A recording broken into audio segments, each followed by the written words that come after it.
Hey guys, thanks for joining me. My name is Kimmy, and you are listening to the Always Talking Crime podcast. And if you're a mom, today, happy Mother's Day. If you're listening to this after Mother's Day, I hope that you had an amazing one. I hope that it was full of self-care and all the things that you love most of all. If true crime is one of those things, well, this is my gift to you because I have an incredibly gruesome and horrifying true crime case to tell you guys about today. And it's especially horrifying if you've ever been pregnant and given birth. It's gonna be like super, super cringy, lots of trigger warnings, for anything to do with babies and fetuses and abduction and murder, all these things, okay? So just know that you guys are in for a wild freaking ride. Should we get started?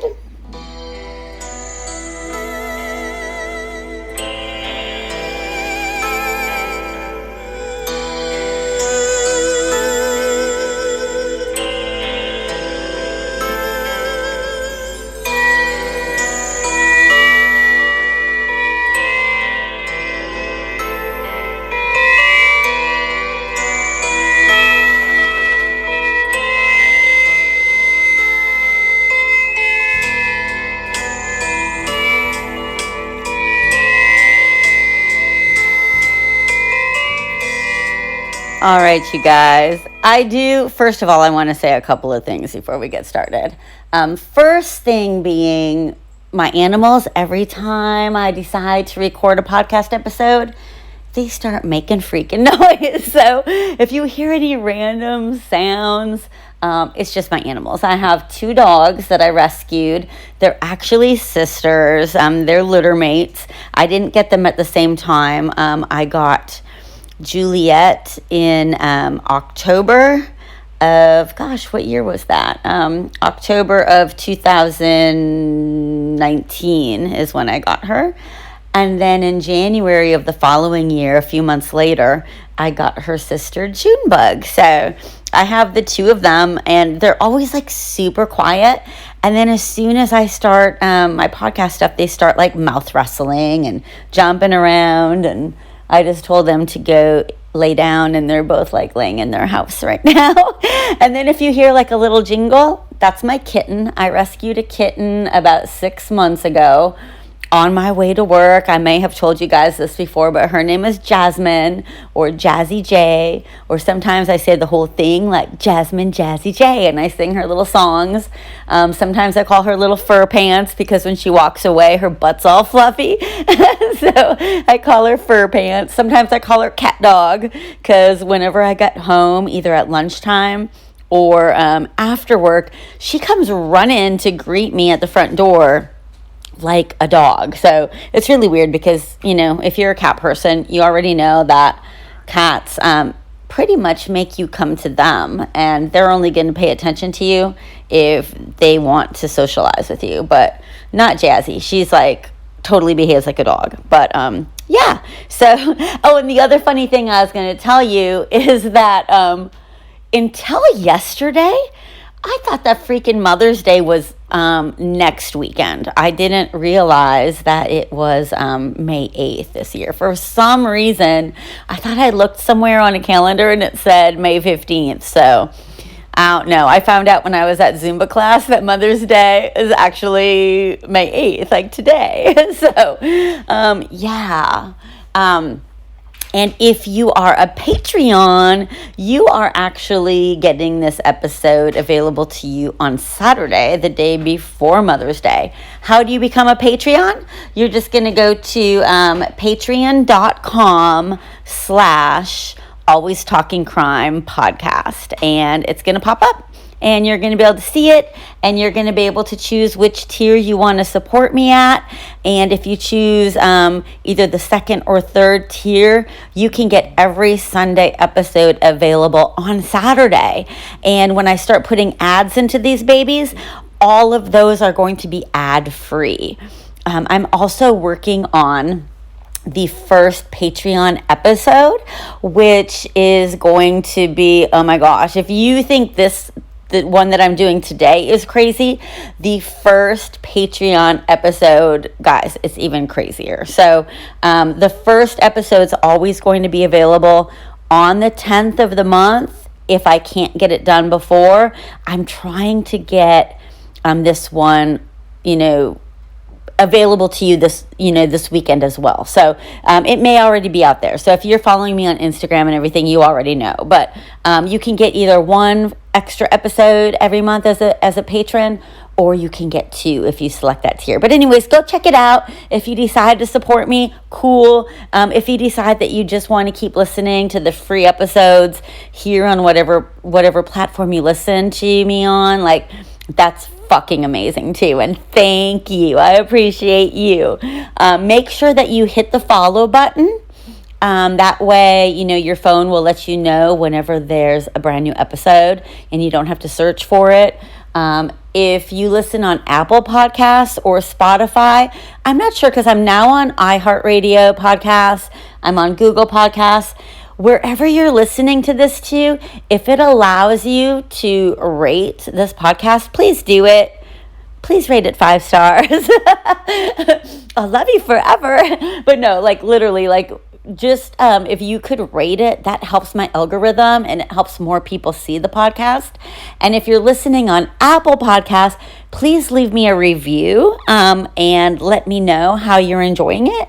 Let me know if there's any episodes that you would like me to do in the future, and I will do the best that I can in bringing that to you. So anyways, guys, let's get started with this story. We are going to be talking about fetal abduction, okay? So before I tell you, you already see in I guess I could just tell you, this is going to be because you already see in, like, the name, of the podcast, the episode note. So we are going to be talking about Winifred Ransom. So she is the perpetrator of the first known case of fetal abduction in the United States. And it happened in Philadelphia in 1974. So that's the case that we're talking about today, okay? There's been many, many other instances of fetal abduction since Winifred did this, but we're just going to talk about this one case today, okay? So first of all, let's talk about fetal abduction. Like, oh my gosh, it's absolutely terrifying that, the lengths that, women will go to get a baby. But anyways, guys, fetal abduction refers to the rare crime of child abduction by kidnapping a pregnant woman and the extraction of her fetus through a crude Caesarian section. This has also been referred to as fetus snatching or fetus abduction. The term fetal kidnapping has also been used by some, like, medical professionals. In the small number of reported cases, a few pregnant victims and about half of their fetuses have actually survived the assaults and, the non-medically performed cesarean. So not everybody dies from this. Fetal abduction is mostly perpetrated by women, usually after well-organized planning. The abductor may befriend the pregnant victim. In some cases, the abductor impersonates a pregnant and later perpetual mother using weight gain and a prothesis to fake a pregnancy, like a fake belly, and cutting of the reproductive organs to replicate injuries gained during birth.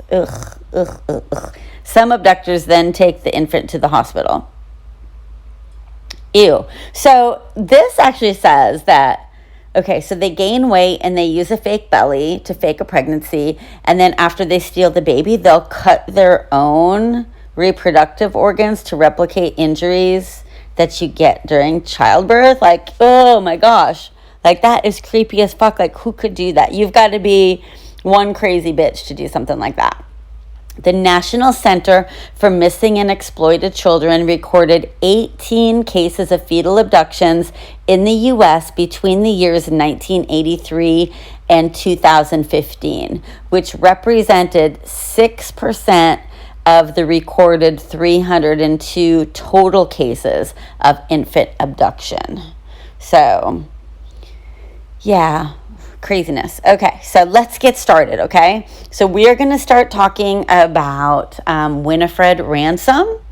But before I start talking about Winifred, let's talk about her victim first, okay? So remember, this took place in Philadelphia in 1974. The victim's name was Margaret Ann Sweeney. Margaret Ann Sweeney was born in the late 1940s. I could not find the exact date of her birth. I looked all over the place for it, could not find it. I couldn't find out any information on her childhood either. The only thing that I found out about her was that her father's name is William Sweeney. Margaret lived in Philadelphia and had been married to her husband James, but they separated in the early 1970s. By November of 1974, Margaret had 3 daughters, and their names were Kim, woohoo, awesome name, Michelle, and Tammy. And she was also 8 months pregnant with her 4th child. There isn't any information on who the father or fathers of her children were, or if her ex-husband James was any of the kids' fathers. Like, it's never been stated anywhere that I could find. So, not being judgy at all, but just saying, like, she could have 1 baby daddy, 2 baby daddies, 3 baby daddies, 4 baby daddies. Like, who knows? That kind of sounded judgy, didn't it? I promise I'm not being judgmental, but it just bothered me when I was looking all over to see if her husband or her ex-husband was any of the children's fathers, because then I started wondering, like, why they maybe separated and got divorced. Maybe, she was stepping out on him or something, but anyways, didn't see any kind of personal information about that. The 2 oldest daughters, Kim and Michelle, lived in New Jersey with their grandfather, but 18-month-old Tammy still resided with Margaret. Despite the stigma against single mothers in the 1970s, Margaret did the best she could, and by all accounts has always been described as being a good mother. Her children are always clean, they were well fed, and they always seemed happy. Around October of 1974, a heavily pregnant Margaret met a woman named Winifred Ransom while shopping in a hat store, and the 2 women soon struck up a fast friendship. Winifred Margaret Ransom was born on July 15th, 1937 in Philadelphia. Winifred had a long-term partner named John, who was considered her common-law husband since they never legally got married. Winifred loved children and was known to be a very kind person. Until she wasn't a kind person. She spent a lot of time talking to the children in the neighborhood and always had candy for them. Winifred was desperate for a child of her own, but every time she told John that she was pregnant, their excitement and happiness would soon turn to sorrow. Winifred was never able to successfully carry a baby to term. It's been reported that Winifred suffered through 6 or 7 miscarriages. In 1974, Winifred announced that she was pregnant again, and this time it looked like she would be successful in carrying the baby to term. So I'm sure that her and John were just thrilled. I'm sure that John, when she told him, I'm sure that he was just freaking elated, Winifred began wearing maternity clothes, and her walk changed as her belly grew.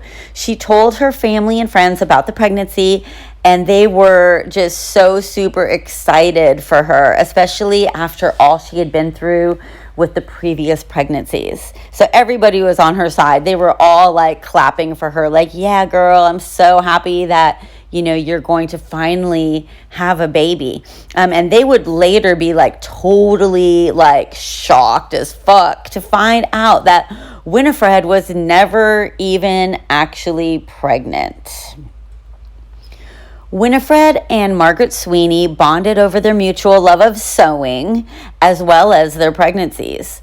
Margaret believed that their babies were due around the same time, and she trusted Winifred. Like, they were friends. Like, they had that trust and that bond, having things in common and both having babies around the same time. So she had no reason to suspect Winifred of, anything sketchy at all.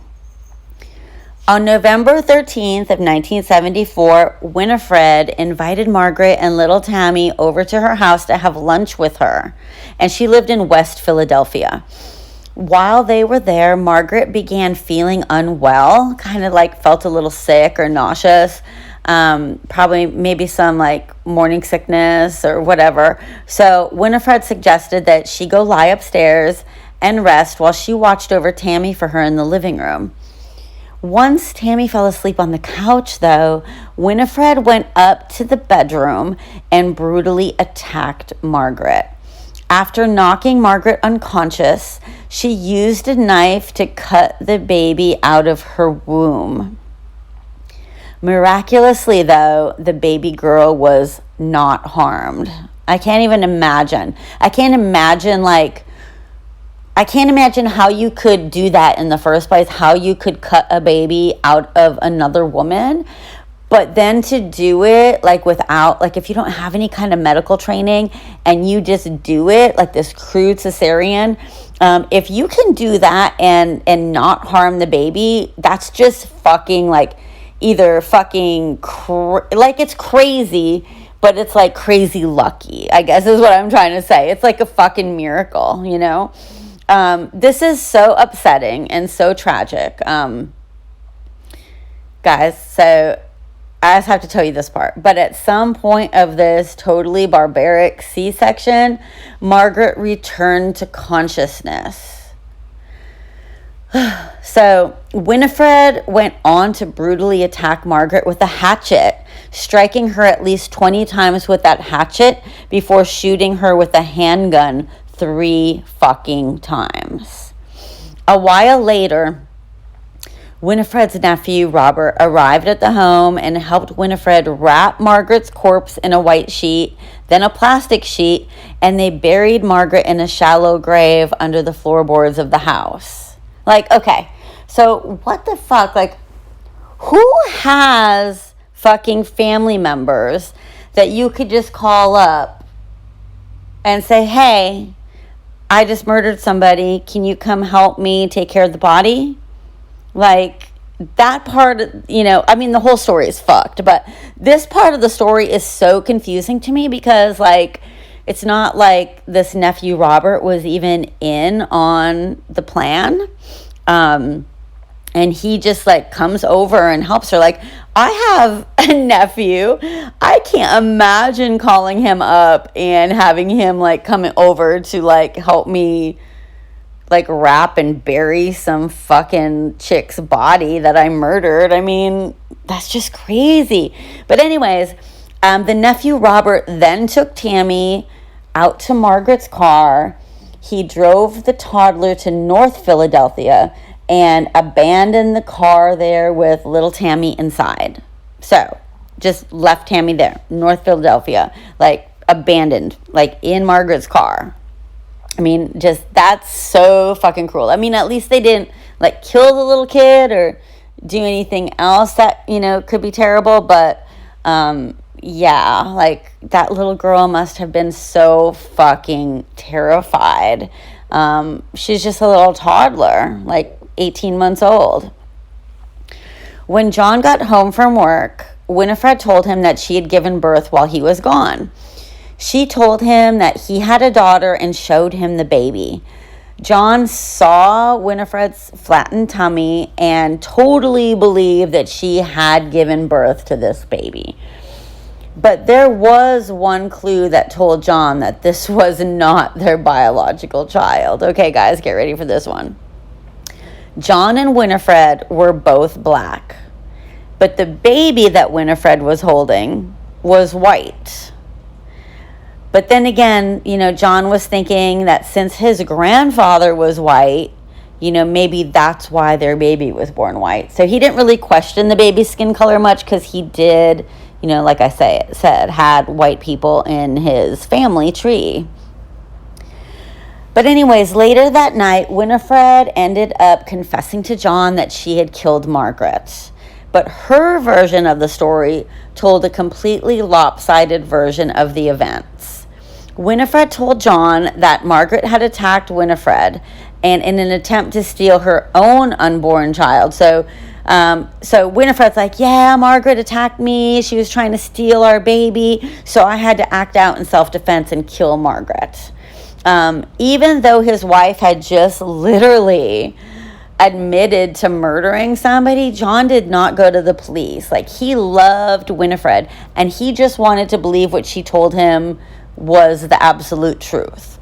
Like, he loved her so much, was so upset about all of the, different miscarriages that she had gone through. And like, he was just could not believe that she was attacked by another woman that was planning to steal their child. So he just wanted to protect his little family, I'm sure. So he didn't say anything. Like, he was just on her side and, protecting her and their daughter. The next day at 5:30 p.m., 24 hours after she had been abandoned, little Tammy was found in Margaret's station wagon. Tammy had thankfully survived her ordeal and only had a slight fever and a small cold. After running the license plate of the car, police confirmed that the car belonged to Margaret Sweeney. When it was discovered that Margaret wasn't at home and Margaret's father didn't know where she was, the investigation to her whereabouts began. It was 3 days later that John, Winifred's husband, had a change of heart and decided to go to the police and tell them about Winifred's private confession. He told the police at that time that his conscience was telling him that it was the right thing to do, like coming forward was the right thing to do. Armed with this information, police went to Winifred and John's home to conduct a search. It didn't take them very long to discover Margaret's body where it had been buried. Police also found Margaret's baby girl in one of the bedrooms, and they rushed her to Philadelphia General Hospital. The baby was found to be in good health, with the exception of a mild case of jaundice, which isn't anything uncommon with newborns. In fact, my oldest daughter, I have 4 kids. They're all grown adults now, but my oldest, she actually had jaundice when we were still in the hospital. So I remember them telling me not to worry about it because it was something that was pretty common. This baby was kept in the hospital for a week under observation, and then she was released to Margaret's father, who had already taken custody of Tammy. Margaret's father, William, named the baby Margaret Teresa after her mother. Now, as far as Winifred goes, Winifred was arrested on November 17th, just 4 days after the murder. She was charged with murder, conspiracy, possessing an instrument of crime, and recklessly endangering another person. Her nephew Robert was also arrested that same day. He was charged with hindering an apprehension, conspiracy, and recklessly endangering another person. Now, despite all of the research, I even tried to find other podcasts to see if I could get any information regarding Robert's sentence for his crimes. I could not find it. I scoured the internet, I popped into, there's not very many other podcasts about this case, but the ones that I could find, didn't have any information about what happened to Robert. I mean, let's just hope that, he was put away for a substantial amount of time for his crimes, because that's just wild that he was helping Winifred hide the body and then just abandon fucking Tammy alone, just this little baby. It was just annoying as fuck. So hopefully he did some prison time for those crimes. When she was questioned, Winifred told the police investigators that she was desperate to be a mother, but she had not been able to have any children of her own. So she had come up with a plan to kill Margaret, take her baby, and raise it as her own. Seems legit, right? Crazy. But then she changed her story and later said that Margaret had fainted. So she had to cut the baby out because she was concerned for the baby's well-being. When Margaret woke up and started screaming, Winifred said she panicked, and that's when she killed Margaret with the hatchet and the gun. Yeah, that does not seem, that's stupid. Quite frankly, that's stupid. Anyways, like, guys, like, I can't even imagine, like, poor Margaret, like, and what she had to go through, you know, her last moments of her life, how terrifying and alone and just, you know, being brutally attacked and having your child, you know, just ripped from your body. And then, so just say some prayers for Margaret and for the whole family. I mean, I can't imagine like Tammy and this little baby Margaret or any of the daughters really, you know, being able to, hopefully they're living a good life, because I can't imagine knowing that this happened to your mother and, you know, really being able to get over it. Because how do you fucking get over something like this? So those are probably 4 women in this world that we know of that have a really difficult time celebrating Mother's Day. So let's say some prayers and send some positive vibes and some love to them wherever they are. Later on, Winifred would tell yet again another story. This time she says that she had been pregnant, and on the day of the murder, she had had an abortion. Like, this fucking makes no sense. Like, why would she go have an abortion when she struggled to get pregnant or struggled to, like, bring a baby to term? So, I mean, her stories just get crazier and crazier. But this story caused the district attorney to obtain a very unorthodox search warrant. And this search warrant was one that would submit Winifred to an exam by a gynecologist. So basically, the district attorney wanted to prove that Winifred had never been pregnant and that her story about having an abortion on the day of the murder was fabricated.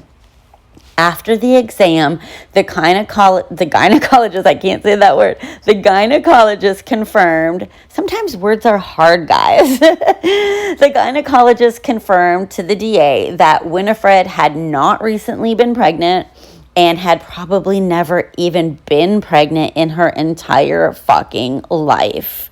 So obviously this information shocked Winifred's husband, John, who had held her hand and listened to her cry after countless miscarriages. He did admit, however, that he never really had any actual proof of any of the pregnancies, and he had just taken Winifred at her word. He never went with her to any prenatal appointments, he never saw any doctor's bills, and he had never been around to witness any of her miscarriages. Blind faith is actually pretty common in these cases. Of course, the men trust the women they love. And of course, they aren't going to believe that the woman they love would be capable of such dishonesty or violence. Winifred was also required to undergo psychological testing to ensure that she was fit to stand trial. This may have been because of the brutal nature of the crime, or her never-ending stories that just kept changing, or because she had faked so many pregnancies for countless years, or maybe we can check off all the fucking boxes, like all of the above, bitch, like all these reasons. We're going to get you some psychological testing. It seemed evident that Winifred was an extremely troubled woman, but the doctors deemed her fit to stand trial, which is kind of surprising. Winifred's trial began on July 2nd, 1975. She opted for a non-jury trial, which left her date up to common pleas court judge Juanita Kidd Stout, who was actually the first black female judge in the state of Pennsylvania, as well as the first black woman in the entire country to serve in the Supreme Court. You go, girl. Winifred's attorney entered a plea of not guilty by reason of insanity. A psychiatrist named Jan Grossman of Byberry Hospital testified to Winifred's mental state both leading up to and during the crime. Dr. Grossman testified at the trial that Winifred had been driven by a psychotic delusion caused by her inability to bear children, and as a result, she could not tell what right from wrong. During the short trial, Winifred admitted to performing the crude Caesarian section on Margaret Sweeney and killing her with a hatchet and 3 shots to the head using a .32 caliber revolver. The trial concluded on June 10th with Winifred being found not guilty by reason of insanity. Judge Kidd Stout committed her to the Byberry State Mental Hospital. This mental hospital has a long and disturbing history, and it operated from the years 1911 to 1990. The hospital was privately owned until 1938, and then the state took it over. After that, it became involved in numerous scandals. It quite literally was the type of psychiatric hospital like you see in fucking horror movies. It was notorious for overcrowding, for unexplained deaths, and patient abuse. The hospital had room for 2,000 patients, but by 1947, there were 3 times as many patients. That's crazy. At the height of its occupancy, it's been reported that there were 6,500 patients and only a staff of 1,000.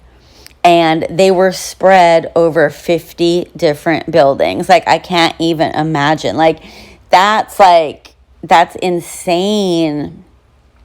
In the year 1962, President Kennedy called for deinstitutionalization, which led to psychiatric hospitals to release patients so that they would lower the patient count. Byberry Hospital released 1/3 of its patients in the next 10 years. And as a result of that, their defunding had really begun, because their funding would begin to dwindle, basically, because the less patients they had, the less, they were going to be funded. By the mid-1970s, they were literally struggling to keep the doors open. So, that's around the same time that, Winifred Ransom, was committed there. Just as Winifred was admitted, or just after Winifred was admitted, Byberry Hospital stopped taking new patients altogether. They were either sending patients to other facilities or just releasing them. Gruesome and horrifying stories started leaking out, from the hospital, stories that, reported negligence and even torture and abuse of its patients. Patients were victims of medical and cosmetic testing back in the 50s and 60s, and many patients died because of complete lack of care. I don't know what's worse, dying because nobody's caring for you or dying because you're a victim of medical or cosmetic testing. Neither one sounds, like a very good way to pass away. Now, by Christmas of 1975, the doctors felt that Winifred had improved enough to be released for a few days so that she could spend the holiday with her family. This request was submitted and promptly denied by both the district attorney's office and Judge Kidd Stout. In a short 2 months later, Byberry requested that Winifred be transferred to another facility, one in which she would receive outpatient care. But due to the violent nature of her crime, this request was also immediately denied by the judge and the DA's office. 10 months later, in December of 1976, doctors again submitted a recommendation for Winifred to be transferred to an outpatient type therapy. Dr. Albert Solomon, who was treating Winifred at the time, said that she had been cured and she could be released. Poof, it's magic. She's all better now. She's no longer crazy. Let's let this bitch back out into the world.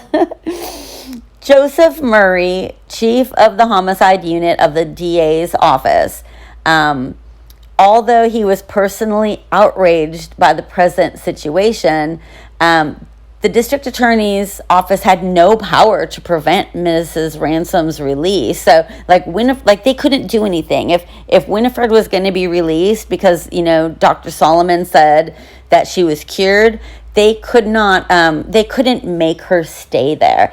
And furthermore, they could not further prosecute her since she had already been acquitted of the murder charge when she was found not guilty by reason of insanity. And, there's been so many other cases of fetal abduction since then, like I'd already, told you guys in the beginning. But we have to remember that this was the first case of it in the United States. And, I feel like anybody that does this has to have a screw loose inside your head to go through all of these things to try to steal another woman's baby out of her fucking body. So, of course she's fucking crazy. But at this time, there have been no other cases like this. So, of course, it probably wasn't very difficult for Winifred to get, that judgment, to be not guilty by reason of insanity, because anybody would clearly think that this woman was fucking insane, for what she did to Margaret Sweeney. Anyways, the doctors involved in the case have not been available for any type of comment at all by anybody. But Dr. Anthony Dunfield, who is a spokesman for Byberry Hospital, said, quote, "We're concerned about doing what's ethically and legally proper. There are civil rights involved. You can't lock up a healthy person forever and throw away the key." Fuck. Judge Stout wrote in reply, "If you discharge her, she is your responsibility and not mine. I really cannot understand how, in all circumstances of this case, you can recommend discharging Winifred Ransom to go out into the community and resume normal life." And she's not wrong. I don't understand how they're just letting her out, besides just the funding and all this kind of crazy stuff. It's totally, it's just totally the healthcare system and the funding and everything, and just them fucking releasing people that shouldn't be released. So you can imagine the public outrage was enormous. People made signs and they protested the decision. After all, it had only been 2 years since Winifred Ransom murdered Margaret Sweeney. Winifred was released in early 1977, however. In February of that year, she legally changed her name to Frida Howard. She seemed to drop off the radar and out of everyone's mind in Philadelphia. In August of 1987, just 10 years later, she changed her name again, this time to Frida Furman. So I'm not sure why she changed her name. I'm not sure if she got married, or maybe, somebody located her and started tormenting her, or just, coming after her, or called her out, kind of like how everybody does for, what's that bitch, the Ken and Barbie killers, Karla Homolka.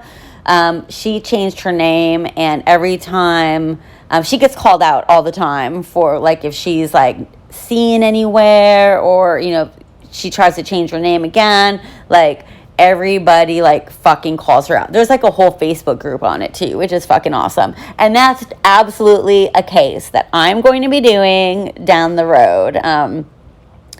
it's one of those cases that fascinates me, and not like in a good way, because I don't think it's cool. I think it's disgusting. But it fascinates me because it's like a married couple that, does shit, and murders people and, are insane together. So, but anyways, I went off on this little tangent. But anyways, so now Winifred Ransom went from Frida Howard to Frida Furman in 1987. On August 4th of 1997, at the age of 60, Winifred Ransom, who is now Frida Furman, passed away. Margaret's 3 children had been raised by her father, Margaret's 4 children had been raised by her father, William, in New Jersey. And after the story of their mother Margaret's murder faded from the headlines, Margaret's daughters were all able to live their lives in private. And like I said, I hope they're doing amazing. I hope that they've been able to lead productive, healthy lives. And I hope that, when Mother's Day rolls around every year, that they're able to find a way to celebrate their mother, even through their grief that I'm sure that they still feel.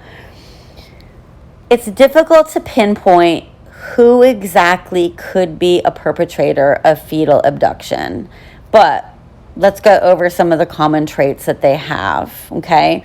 These are a few of the traits that are compiled by the National Registry of Missing or Exploited Children. The abductor is usually female and of childbearing age. She may have at least one child of her own already. She may have a history of being compulsive and manipulative. She is almost always in a relationship with someone who wants a baby. Sometimes it's just a woman who wants a baby with her unwitting partner. The person they are in a relationship with usually doesn't have anything to do with the abduction and genuinely believes that their partner has been pregnant and has given birth to their child. There is also often an age difference between the abductor and their partner. These fetal abductors usually choose a victim close to their home, which is interesting. I don't know, that seems like it'd be more difficult to get away with it, right? Listen to me sounding like I'm planning a fetal abduction. I'm not, don't worry. 4 babies is enough for me, plus my 3 fur babies. That's I'm good. I am good. The abduction is almost always planned, but the particular infant, however, is not. Race is a factor. The infant abducted is almost always the same race as the abductor or their partner, but not always, like this case.